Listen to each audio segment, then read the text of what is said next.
All right, folks, we're going to get started. And I want to welcome you today to our brown bag workshop on dealing with screen overuse in neurodivergent teens and young adults, which is being co-presented by the Autism Society of Maryland and Pathfinders for Autism. I'm Melissa Rosenberg, Executive Director of the Autism Society. We thank you for joining us. And a special thank you to our speakers, Rick Silver and John Yearick, who are joining us from Thrive Emerge. I'm going to let them introduce themselves in just a few minutes. We do have today the option of joining us in a Spanish language room for simultaneous interpretation. And I am going to invite Magda to please give us some instruction for anybody who would like to access the Spanish language room. Magda? Gracias, Melissa. Thank you, Melissa. Buenas tardes a todos. Yo soy Magdalena Castro Lúez, cofundadora de ALMA, Servicios de Traducción e Interpretación.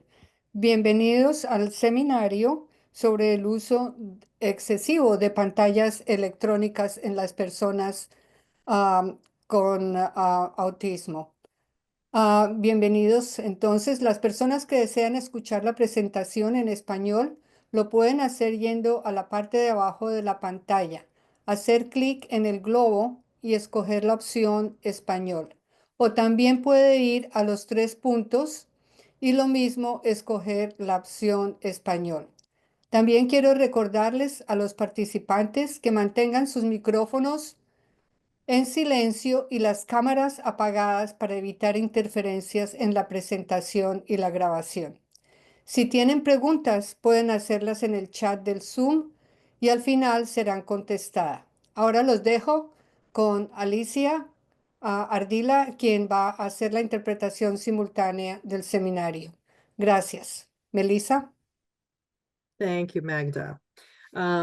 Just a final reminder, please keep your cameras off and remain on mute. We are recording today's session and we'll be sharing the recording, the PowerPoint, and any other resources with you in a few days. There will also be a survey coming out to you following the webinar. We hope you'll just take a few minutes and give us your feedback. Okay, and with that, I'd like to welcome our speakers, Rick Silver and John Yearick. Thank you for being here today. Melissa, thank you so much for having us, and thank you to Pathfinders as well. We're going to do a little bit of housekeeping first. I'll say quickly, I'm Rick Silver. This is John Yearick. We'll do a little bit more formal introduction in just a moment, but I wanted to get to the housekeeping part. Assisting us from Thrive also is Amanda Johnson. She's there on the screen, but she'll be putting some stuff up into the chat because we want you to access some resources. Today's presentation, there's a huge amount of information that we have, and we delivered a lot of this at the CHAD and ADDA conference out in Anaheim just a couple of months ago. We did a 3-hour workshop on this topic, and even that was just a little portion of what we can possibly provide in terms of resources. So today's a little slice, a little taste, and we've tried to organize it as well as we can to make that as useful as possible. So let's take a look at that. We have for you a quick start guide for successfully modifying screen overuse. If you will put your email, send your email to Amanda Johnson at mythrive.net, and she's putting her email in the chat as well. And she will immediately send you the quick start guide as you give her your email. And hopefully she'll be able to keep up with you guys. And we will be using that today to walk through our presentation to a certain degree. So do that. While you're putting your email, sending your email to Amanda, let me go over some of the things that are in, some of the resources that are available for you beyond what we present today here. This is, and all of these are available through links that we have in the resource guide itself. So the quick start guide itself. We have these services, many of which have to do with detox, but also many of them have to do more broadly with a neurodivergent population. We specialize in that at Thrive, and I'll talk about that in another moment, who we are. You also can, again, if you feel like I want to talk to somebody quickly about detox and screen overuse, or even maybe substance use problems in your teen or young adult, which is a group, the population that we specialize in, please get in touch with us at the contact@mythrive.net link below.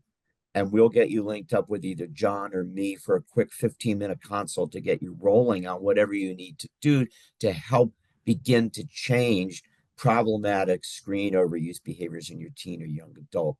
We also have the Neurospicy Navigator newsletter, and that comes out every month, and that's a set of resources more broadly about various issues having to do with neurodivergence. It could be executive function or med management with the neurodivergent population, or detox itself, or issues related to schooling or employment.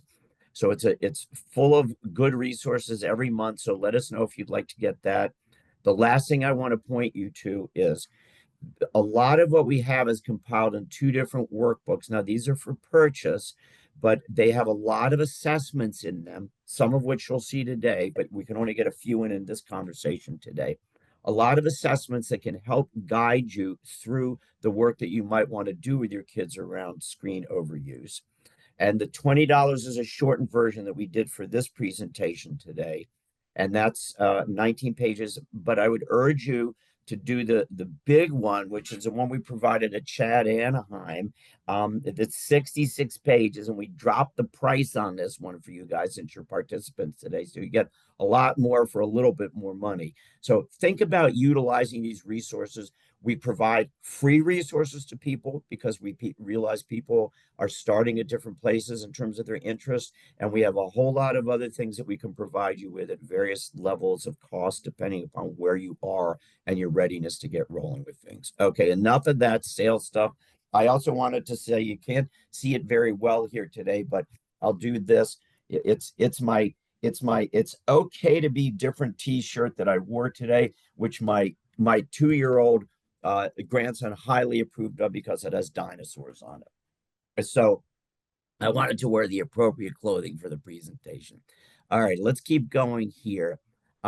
Little bit about me, and then John will talk about himself. I am a psychiatrist. I have 3 daughters. 2 of them are neurodivergent, the bookends, with ADHD and dyslexia. I originally started Thrive Emerge probably about 20 years ago. At that time, it was the Thrive Center for ADHD. And what we wanted to do was provide the resources in a mental health setting that we felt like we were not getting for our kids. I'm not saying there's, no other good practitioner out there except for me. That's not the point. But as many of you know, the degree to which the mental health community has caught up with neurodivergence, not only ADHD, but particularly autism, is still somewhat limited. And I wanted to fill that gap. And we've been doing that for the past 20 years. More recently, in the past 10 or so years, we've developed this program that we call The Village, which is a program to help these young adults and teens transition into independent young adulthood. And if you want to access more information about that, that's on our website. I am told that I am hyperactive and have impulsive ADHD as well. I don't believe it, but then I do say that it's my team, my staff, who helps me not have any executive dysfunction problems at all. So I'm guessing that they're right in terms of the diagnosis. Okay, enough about me here. John, why don't you go ahead and speak for yourself? Sure. Hi, everyone. I'm John Yearick, LCPC. I have been practicing treatment for 10 years, and I specialize in addictions. I started my work in Frederick and working with substance overuse and addiction, and then moved over to Thrive Emerge, where Rick and I and our other team members have developed this program for screen detox. And we really are helping a lot of young people kind of work through this, especially after the pandemic. I'm a father of 3. I'm also a husband. I enjoy spending time with my friends and family. I love animals. And that's me in a nutshell. Rick, I will pass it back to you, and I look forward to working with you all today and hopefully connecting.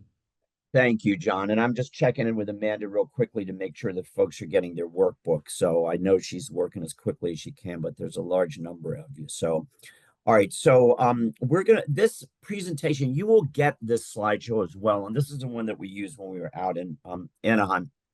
So it's very, very extensive. We're not going to touch on all parts of this today. That would be impossible. But we'll touch on a few of the key things that we think are related to neurodivergence and screen overuse.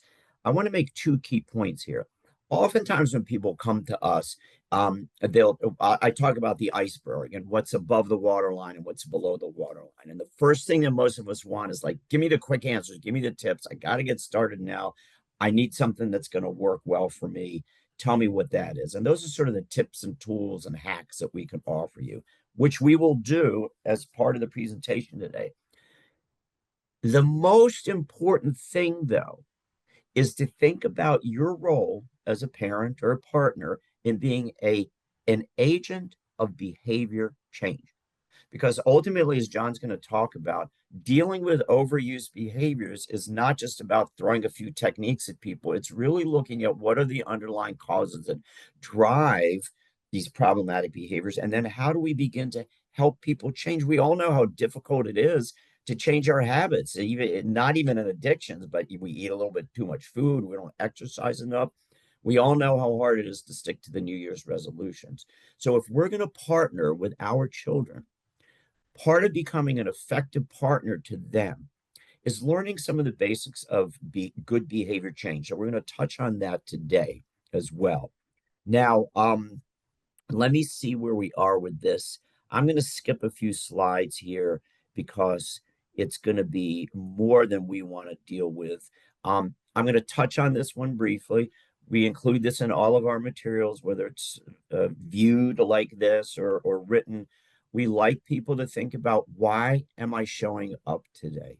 Who am I serving? You're not here just to get some information. There's somebody that you care deeply about, and it could be yourself, right? Somebody you care deeply about, that you're concerned about, that they're going down a path in their life that you're not thinking is the best thing for them. And it's important for us when we come to these presentations to have in our minds and our hearts those people, so we can make a really clear commitment to this difficult path of behavior change. So you might want to think about that for yourself. Who do I want to do this work for today? Okay. Now, John, I'm going to hop into your talking a little bit about addictions, and then we'll see how we want to weave in some of these assessments. We've included in this slideshow some of the assessments that are in the workbooks, not all of them. So we're going to try and do a few of those today. It's a little tough because typically we're face-to-face doing conversations, and here we have the limitations of a remote presentation, but we'll see how we can try and make this as interactive as we possibly can given this media. John, why don't you go ahead and I'll hop down to your portion of it. And you go ahead and tell me when you want me to switch slides. And that's a really hot pink background, isn't it? I think you chose it. And I'm grateful for that. That we can differentiate our slides a little bit. Yeah. So first off, we want to focus on recovery. We don't want to necessarily focus on the addiction so much, because the addiction is the problematic behavior. So what we want to do is focus on actually changing the behavior patterns that you would overtly see, the addiction, the overuse, the things that are kind of going on that you're seeing, if specific to screens, my kid in the basement gaming, not sleeping at all, not doing schoolwork, might be, having explosive behavior, all those types of things. But while we're changing the overt behaviors, we also want to change the underlying emotional patterns that trigger those behaviors, or that come after the addictive behavior, because those are what keep these things, these behaviors engrossed in the person. So some of the treatment tools, with behavioral, we have abstinence, we have harm reduction. Obviously with screens, we need them. So abstinence is not a forever thing. So we focus on, for certain people, how can we make changes that will actually benefit you without having to take away your phone, your TV time, your computer for an extended amount of time. We focus on the psychological aspects, and we improve the emotional regulation of the individual through cognitive therapy, cognitive behavioral therapy, dialectical behavior therapy, and mindfulness, a number of things. We work on biological, which Rick specializes in, obviously, where we treat medication. It's very hard to treat someone in a detox setting who is having intense anxiety, and that's why they're on their screen. Sometimes techniques are not enough, but there has to be a biological intervention.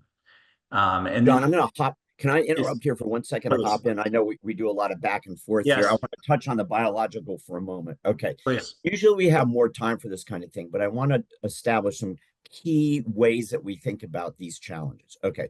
First of all, let's talk about neurodivergence. Neurodivergence for us refers to what we call ADHD. I think most of us know that term, both the ADHD and the autism, which, yes, they're distinct diagnostic entities, right? But in clinical populations, the people that we see in our offices, we see lots of overlap between that. All right. Not the same brains necessarily, but lots of mixes in those characteristics between ADHD and autism. So the first thing we have to think about is these characteristics of people's brains are genetically based. The apple doesn't fall far from the tree. The reason that your kid has autism or ADHD is because the brain that you gave them. Also, there's many external influences that shape those brains over time, but neurodivergence is first and foremost biological and genetic in nature. Why do I emphasize that? Because it takes the blame out of it. We say to people all the time, this is what you were born with. It's no different than the color of your hair or your eyes. There's no reason you should blame yourself for this. It's just who you are on a biological level. Now, what we see over time is we all know as neurodivergent people exposed to a quote neurotypical world that things get tough. We don't fit in socially. We might struggle in our interpersonal relationships with intimate partners. We have problems in our families, even if they love us dearly. We can struggle in school and employment settings. So over the course of a lifetime, you start building up what we call kind of a small t trauma, which is, oh my God, I'm having to work all the time just to keep my brain on track. And this is really hard and exhausting. And at some point, I start feeling badly about myself. What's the relevance here to medication? A few things. You do that for enough years, you have significant anxiety co-occurring with the original ADHD and autism. You have significant anxiety and avoidance and numbing, which is where we get to the detox stuff and the abstinence. So the medication is important, as John says, because if we can't use like CBT or dialectical behavioral therapy techniques to help manage our brains, sometimes we have to alter it with the appropriate medications. We have to help reduce anxiety so you can use self-regulatory techniques. Help people not be depressed so they have the motivation and the initiative to actually do work on themselves, right? Now, the medications for ADHD is a little bit more directly related to shifting that specific quality that's there from the get-go, right? But all of these medications help build the foundation so that then John can do the work that he does very effectively in the addictions. John, and you were going to mention the last thing, family support, and then I have to get off of this slide because my eyes are starting to do funny things because of the hot pink. Yep. So with the, everything that Rick just brought up absolutely is key. And we have to really focus on the family being able to support the young adult or the child in this situation, because without that, we're unable to get really anywhere, because we have to learn how to tolerate as parents our own distress around our children's distress. So that's something where, we really have to work as parents and as clinicians to help the family understand that. And that's also a mention in the quick resource, the quick start guide that we have, that you have to look at your own anxiety and distress and how to manage that in relation to your kids. We have millions of stories about how parent distress, how well-meaning we are as parents, how deeply we love our children, and how worried we are for them, but how that can also get in the way of positive changes. So, all right, John, I'm going to hop to the next one And here we go. Here's a little bit more gentle pink. So let's go ahead with this part. Okay. So, with addictions and overuse, it's complex. They're not isolated, but what happens is over a period of time in multiple situations, addictions and overuse become a coping mechanism that becomes ingrained in our brains and in our behavior. And what happens is, it creates setbacks in our development, especially with our young adults, or in our children, I should say. Um, and I go back to the pandemic because it turbocharged things. But people have stopped learning how to socially communicate in person, and they're doing it via Discord, via internet, et cetera. And that's causing a number of developmental issues that we're finding, and we're trying to really correct that when people get to us. And then also when you have a neurodivergent person, the thing about this, and we're going to talk a little bit about dopamine in a second, but the thing about this is if someone is neurodivergent, a lot of the times, if they're on the spectrum, for example, they struggle with socializing. They struggle with social skills. If they're on screens, they have time to think about their response and type it in. They have time to not have to, to pause and think about what they're going to say without making eye contact. They don't have to necessarily use those social skills and acknowledge social cues that we all have to in our daily life.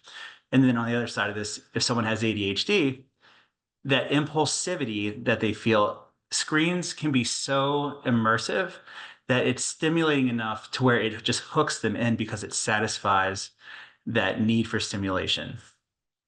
So these are the challenges and I could go on for an hour of this in and of itself, but these are the challenges that a neurodivergent brain encounters when interacting with the neurotypical world. John, can I interrupt you again? Mm-hmm. All right, I'm going to do this. If people will bear with me a second, I'm going to hop ahead because just as a quickie here, hang tight. And we're going to come back and cover some of this stuff. Motivational interviewing. Okay.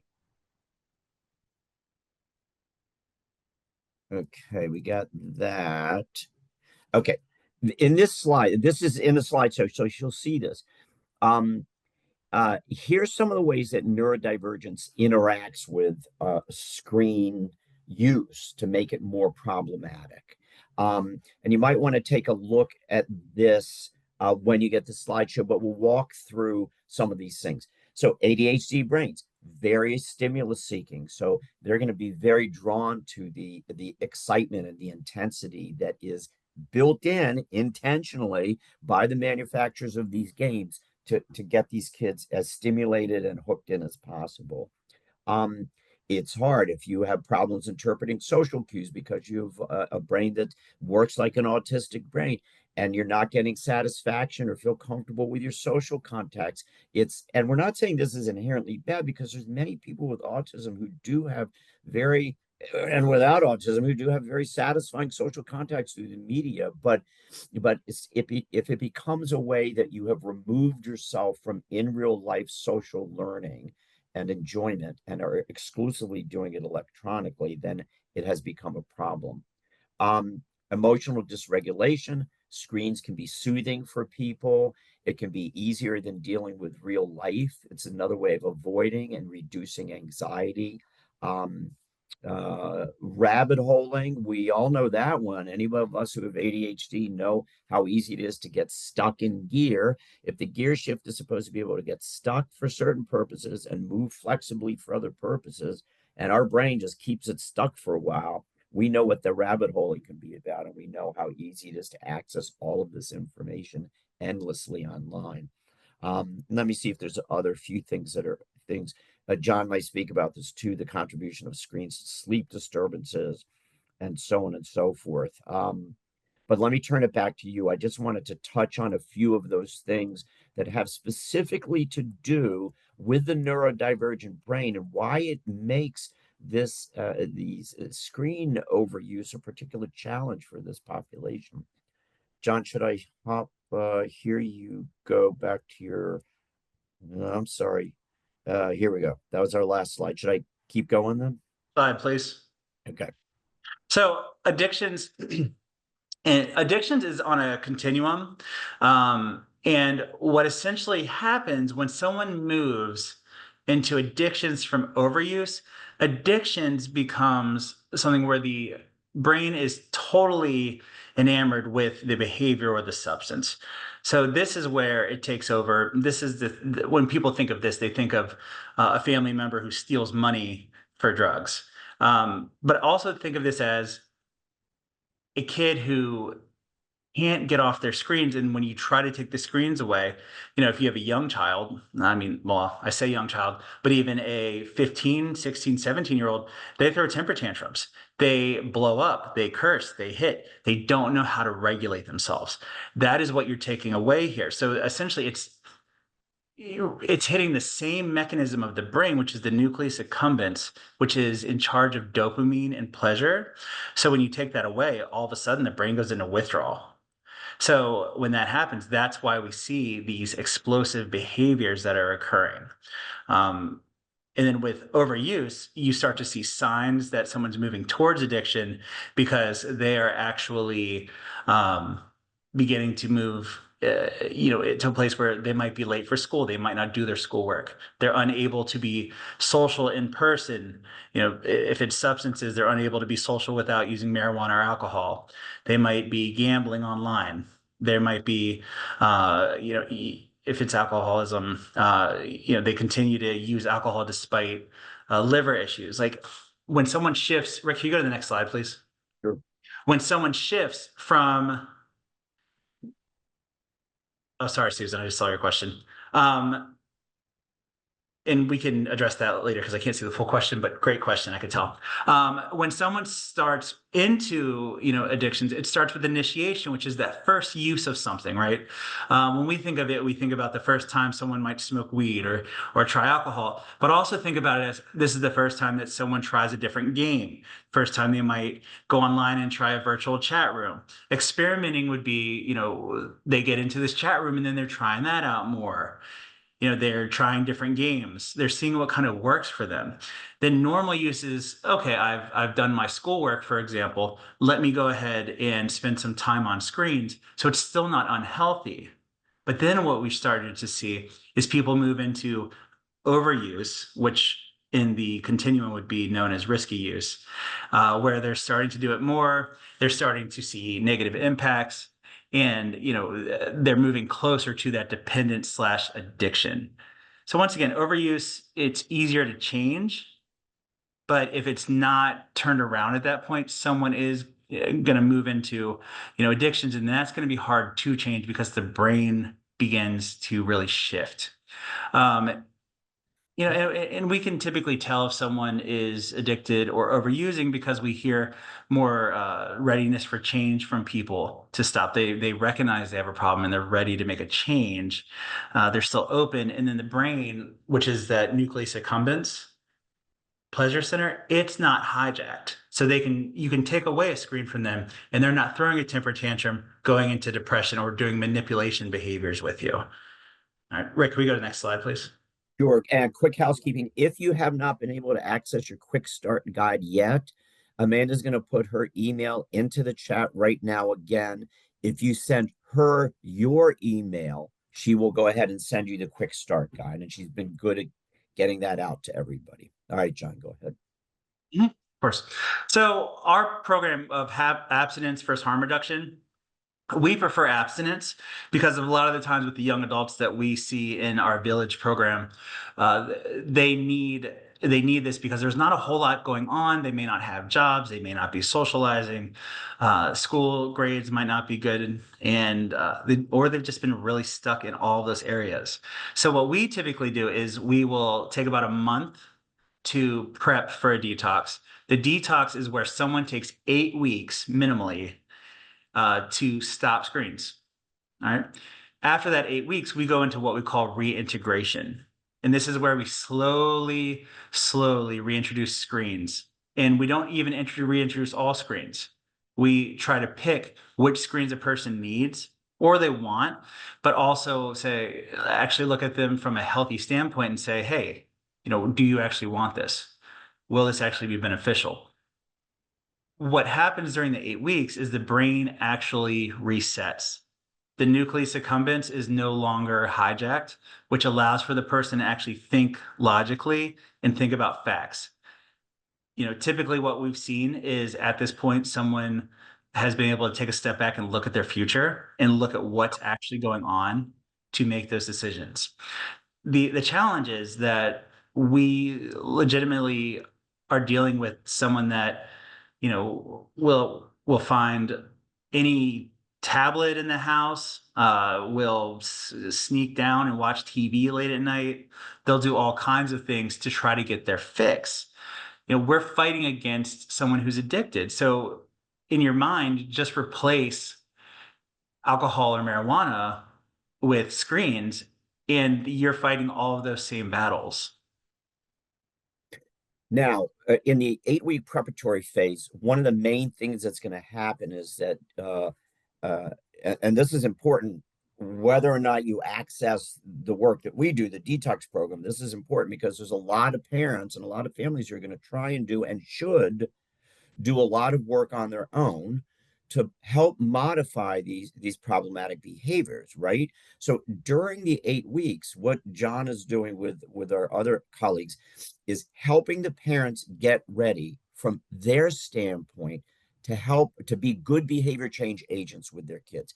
If you look at the quick start guide, you'll see the 2 key components of that. One is, how do you use the basics of behavior change to begin to modify your kid's behavior as a parent?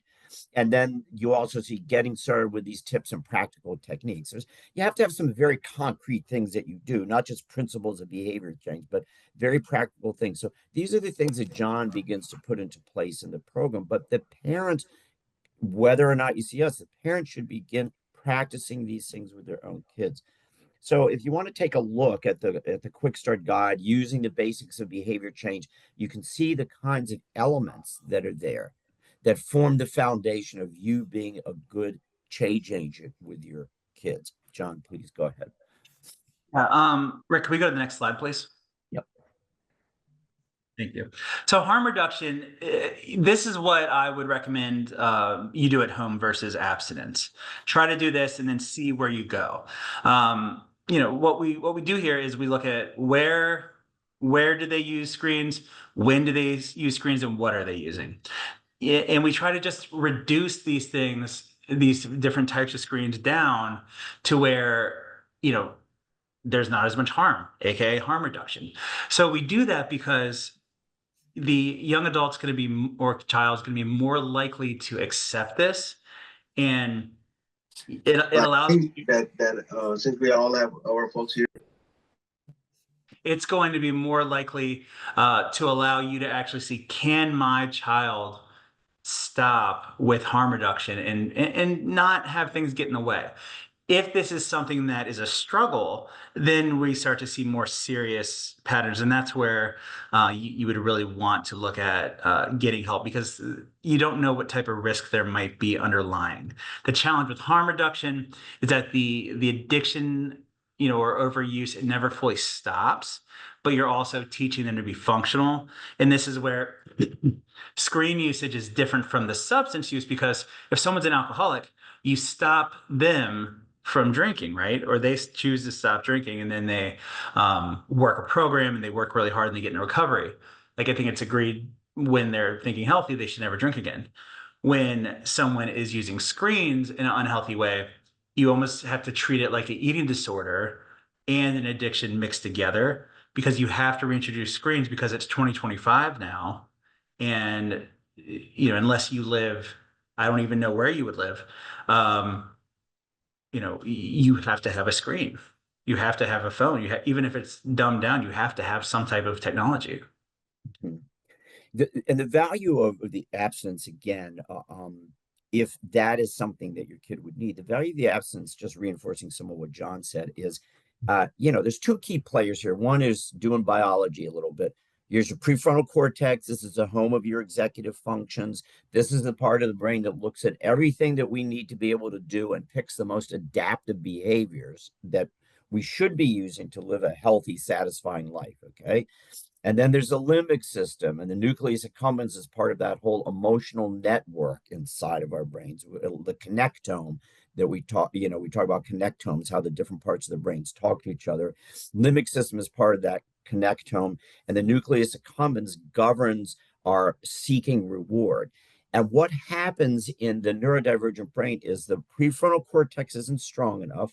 So the reward-seeking part of the brain, the nucleus accumbens, goes chasing after stimulation more powerfully than might be in a, quote, neurotypical brain.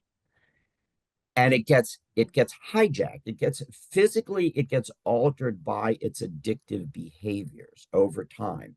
It learns a different way of, if you will, thinking.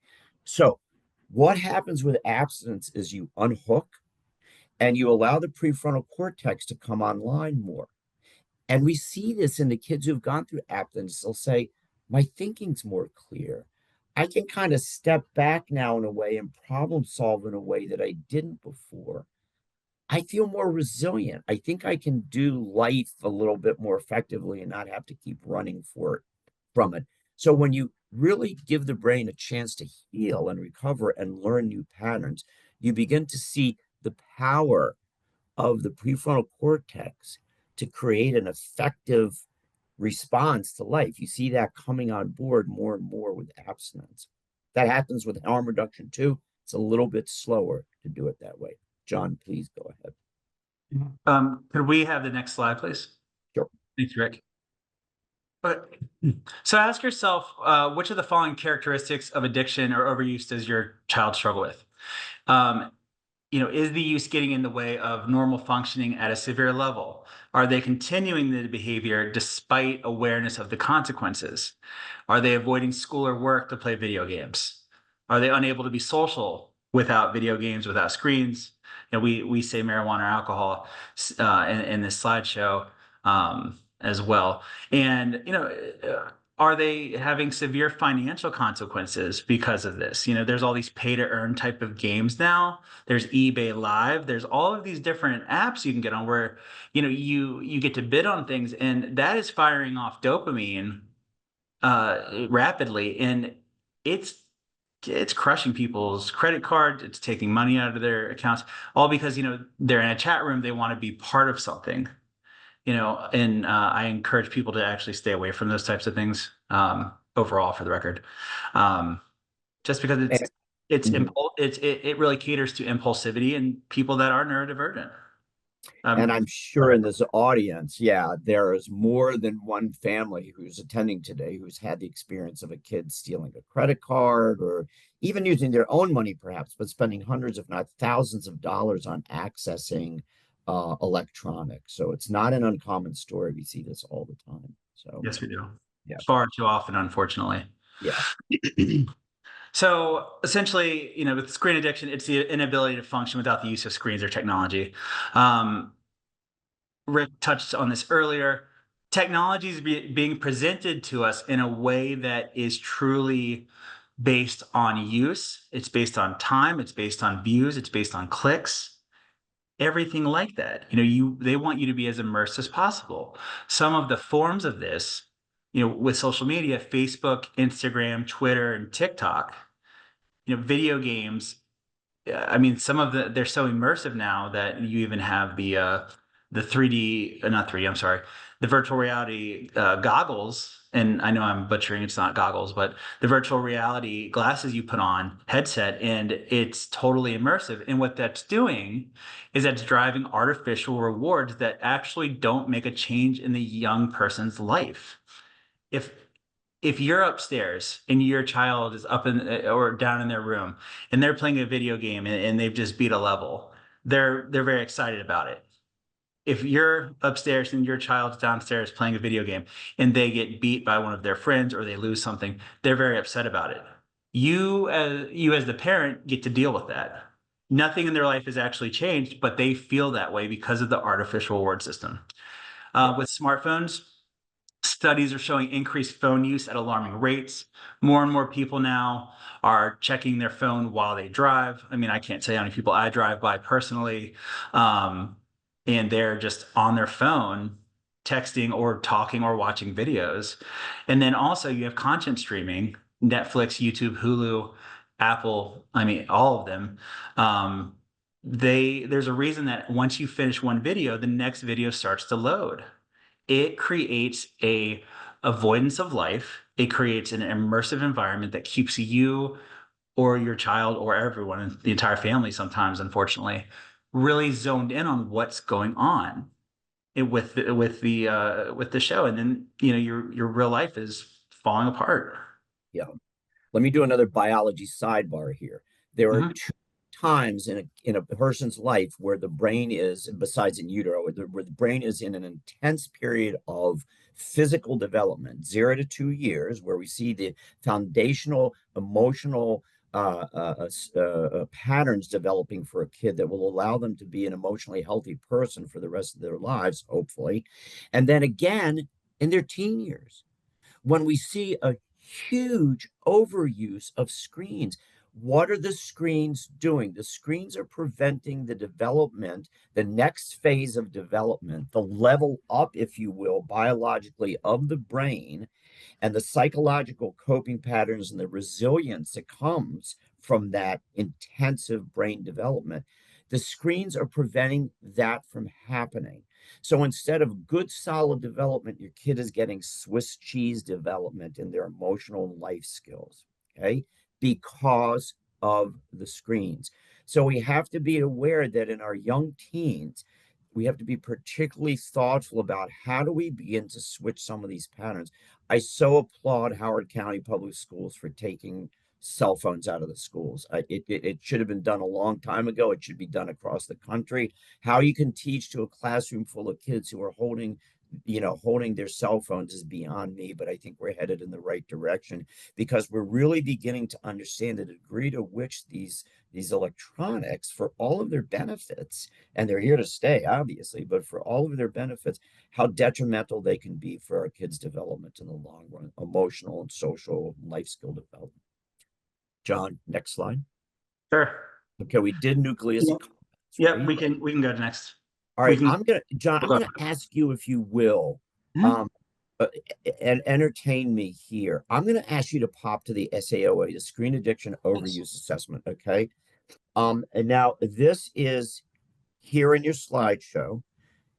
If you guys are interested in getting the most assessments that you can to do your own do-it-yourself harm reduction program at home, think about getting a hold of the comprehensive workbook. It has a whole set of assessments and planning forms that will allow you to really establish a good structured plan for doing a do-it-yourself program at home. But here's an example. This is one thing that we use in terms of those assessments. John, please. So there's a line across. I have no idea, but it's okay. I think it looked like someone named Kim put a red line on the screen, but whatever. That's how we feel about overuse. We just need to put a red line through it. So the SAOA is an assessment that Rick and I worked together to build. What we did is we took my addictions background and mental health background and mixed it with Rick's mental health background, as well as everything he has with the 20 plus years of experience in working with young adults. So what we do here is we look at, all right, we look at time spent per day on screens. We look at, the anxiety, depression, irritability when they're away from screens. We look at sleep because that's the first thing someone with a screen addiction trades for the screen use. We look at interruption in schoolwork, employment, and activities of daily living, right? If someone's at school and they're on their phone, or if they're at work and they're on their phone, they're going to run into issues. We know this.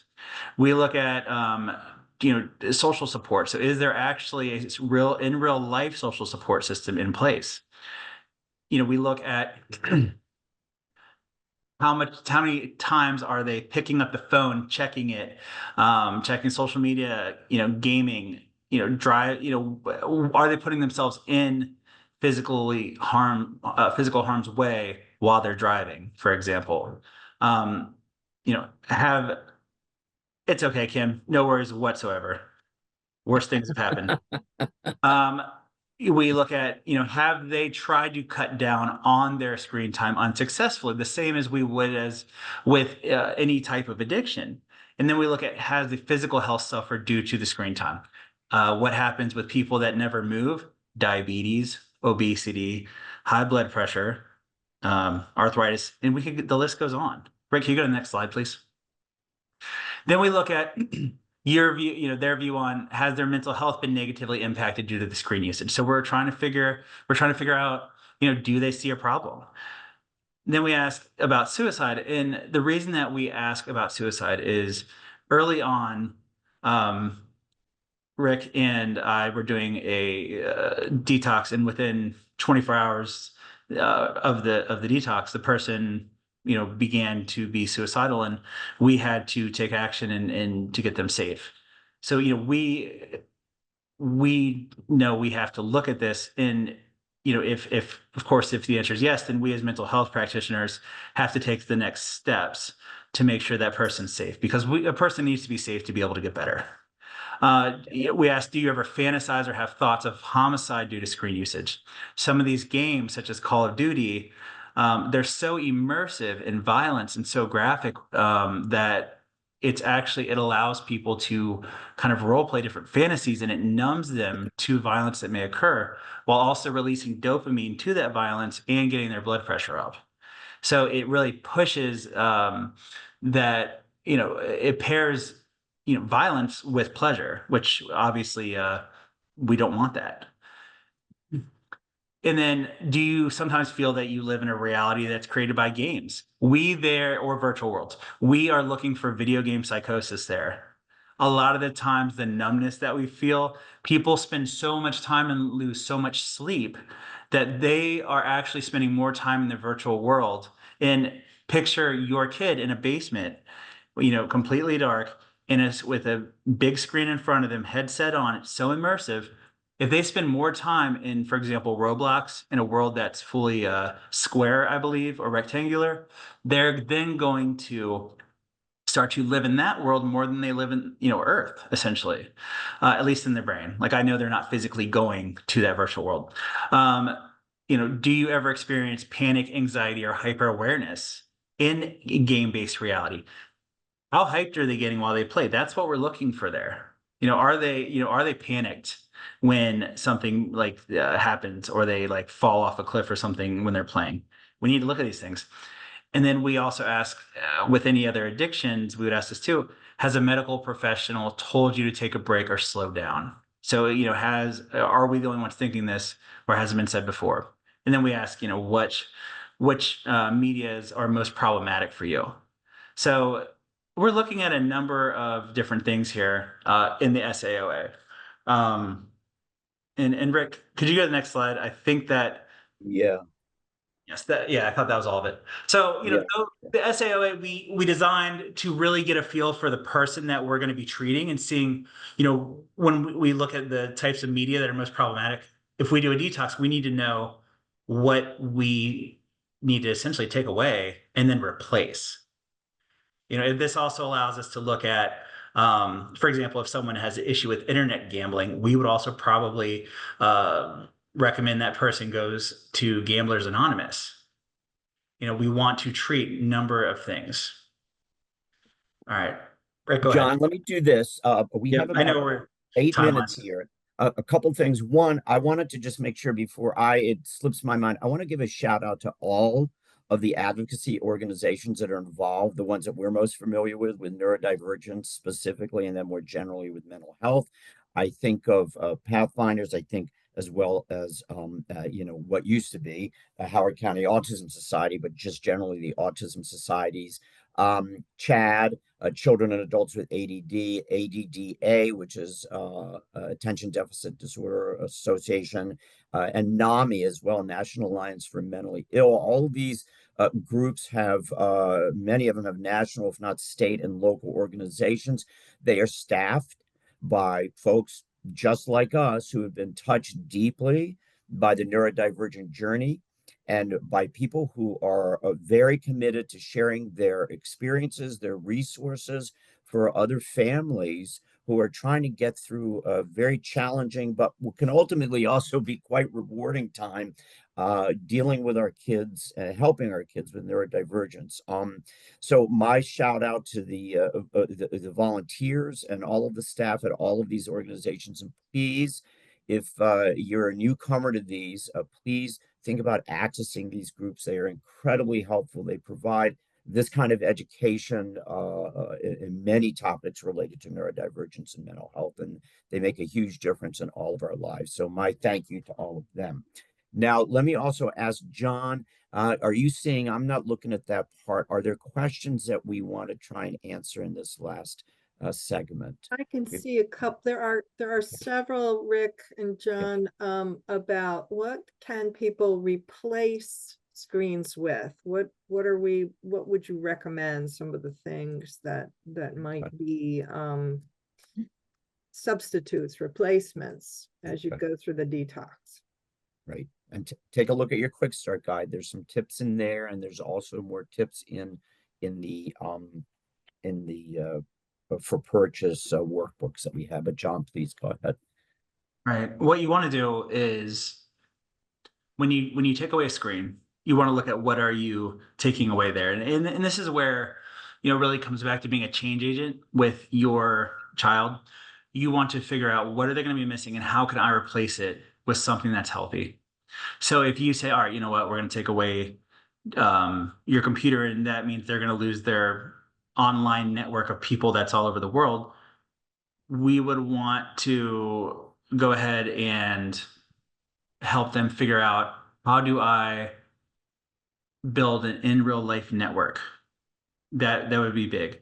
In terms of daily structure, what we do is we actually structure the entire day with things so that, and not just one thing, but things that, give them options of what to do, because then that allows for people to make decisions. If, let's say, they don't want to do laundry, for example, right? We say, okay, you could clean the kitchen or you can take out the trash. But then what we do is we follow that up with something that they would enjoy, like, read for an hour. We try to limit other avoidance behaviors like reading and listening to music to 2 hours at a time. And then we would have them break that up. But that's just like kind of a snippet. But I would encourage structure. I would encourage a lot of family time that's really healthy when you're not on screens, a lot of board games, things like that, hiking, exercise, outside time. These are things that people with screen addictions or screen overuses typically don't get. I hope I answered that question. John, let me do this. I'm going to I have put up here. I don't know if are you guys still on the slideshow, or are you now seeing my Word document? We're seeing your slideshow. All right, so hang tight. I'm going to do this. I'm going to pop this up, and John, you might want to speak to this as well. Okay.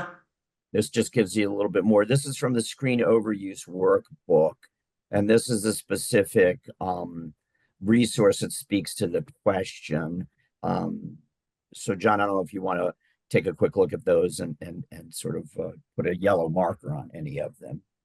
Can you make it a little bit bigger, Rick? I can. I'll try. I was trying to get both things up. Yeah. I'm just old. Oh, no, I understand. Did that help at all? Yes. Yeah. Okay.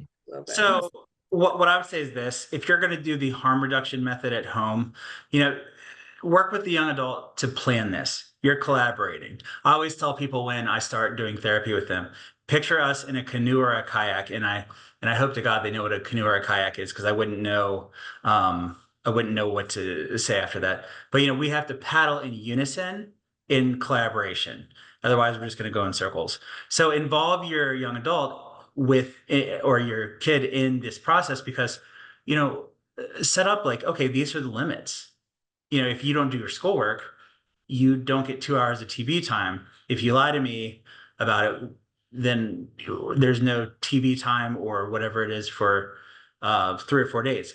Just set those up, set up the accountability. I would encourage people to really focus on checking in. I know that we all live busy lives with our kids, especially if you have young children. They all get into activities. So I would say check in at dinner. Try to have a family dinner time, or when you're driving. Model the healthy behaviors that you want to see.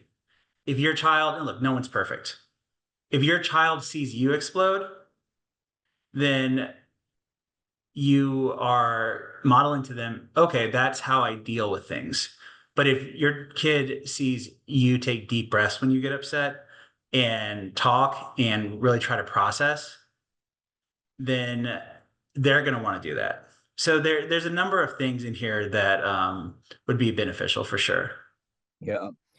John, let me do this. I want to quick go back in the minute that we have left and just talk about the resources that are available to you guys. Just as a reminder, number one, this slideshow has about 60 some odd slides in it. Use it. It's got a lot of information in it.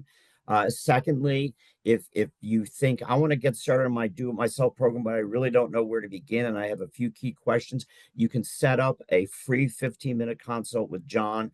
You can also talk to me, but John's going to be the one who knows the detox programming better than I do. The third resource, you have your quick start guide that we provided you with. And if you need to put a little bit of money towards this, there is the detox program that we do with people who are really ready to roll with abstinence for their kids if they're having a lot of problems. And then there's also the two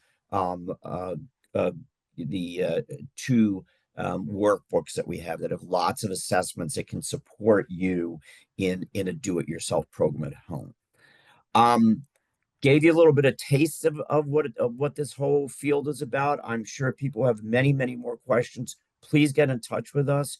Melissa, thank you so much for this opportunity to be here today. I hope Our pleasure. We appreciate it. And folks Absolutely. are asking, looking for John's email. John, if you can put that in the chat for us. Let me do this. Amanda, will you put in the email that goes through Andrea, and she will be the one who gets you to John. Okay. We have a central we have a point person in the organization who disseminates requests about any of these programs, and they'll get you to John. Perfect. Very good. And Yeah. In fact, what she'll do is she'll set up the free 15-minute consults.